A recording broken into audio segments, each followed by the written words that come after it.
বন্ধুগণ, আশা করি সব ভালো আছেন। চলেন আজকে 250 বছরের পুরাতন একটা রাজবাড়ি থেকে ঘুরে আসি। এটা রাজবাড়ির ভিতরের অংশ।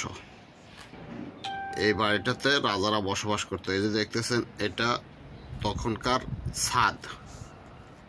এই যে দেখতেছেন, এটা ছাদ ঢালা দিছে। এটা আমরা এখন রড ব্যবহার করে, তখনকার এই গাছগুলো ব্যবহার করত। এটা হচ্ছে বারিন্দা। এই যে দরজাগুলো দেখতেছেন, এটা বেড়া। বাইরে থেকে যেহেতু কোনো মানুষ ভিতরে দেখতে না পায়, এগুলো বেড়া দেওয়া। আর এই যে দরজাগুলো দেখতেছেন, এই যে দেখেন, এই দরজাগুলা এটা খুবই শক্ত মোটা গাছ দিয়ে বানানো তখনকার। এই যে দেখতেছেন, বাড়িটা আজ থেকে 250 বছর আগের। এই যে দেখতেছেন, এইগুলো জানালা।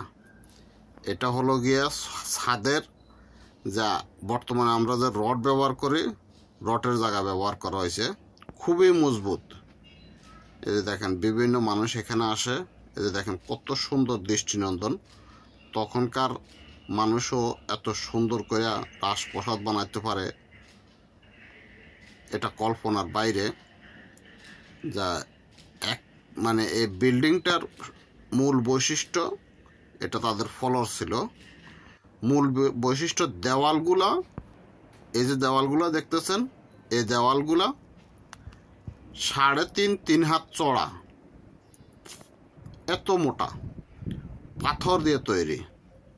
এই যে এটা রাজবাড়ির একটা বাগান।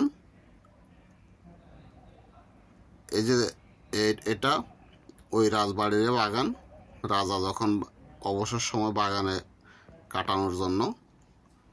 এই যে দেখতেছেন, এটা রাজবাড়ির রাজার বাগান।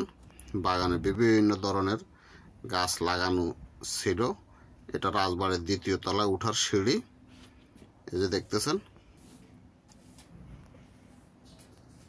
এই গাছগুলো নতুন লাগাইছে, মানে এগুলা।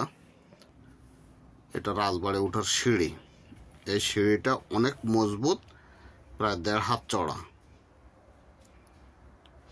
এই যে দেখতেছেন, তখনকার মানুষ কিভাবে চলতো। বাড়িটা সামান্য একটু মোটিফাই করছে। অনেক সময় অনেক জায়গাতে ভাঙ্গে গেছে, সে ভাঙা জায়গাটা মোটিফাই করা হয়েছে। এই যে দেখেন, দেওয়ালগুলো এত মোটা, এত মজবুত, যা কল্পনার বাইরে। এটা বাড়ির বাইরের সাইড। এই যে দেখতেছেন, এটা বাড়ির বাইরের সাইড। আমার কাছে খুবই ভালো লাগলো। এটা ভিতর থেকে উপর উঠার সিঁড়ি। এটা হচ্ছে রাজবাড়ির দরজা। তখনকার দরজা ছিল ঠিক এমন। এই যে দেখতেছেন, আর এটা হচ্ছে দেওয়াল। দেওয়াল বিভিন্ন জিনিস রাখার জন্য আমরা যেরকম সন্দুক হিসেবে ব্যবহার করি, এটা আমাদের পুরাতন কিছু ঐতিহ্য। রাজবাড়ির ভিতরে যেভাবে মানুষ চলছে, কীভাবে মানুষ তাদের জীবিকা নির্বাহ করছে, ওইটা তুলে ধরা হয়েছে।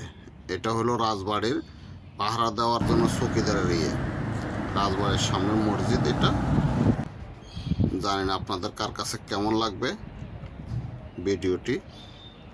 তবে বাড়িটি অনেক পুরাতন, কিছু মোটিফাই করা, অনেক অংশ ভাঙিয়া গেছে।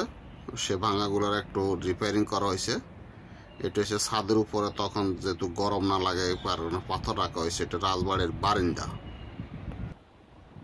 তো সব ভালো থাকবেন। আল্লাহ হাফেজ। আসসালামু আলাইকুম রহমতুল্লাহ।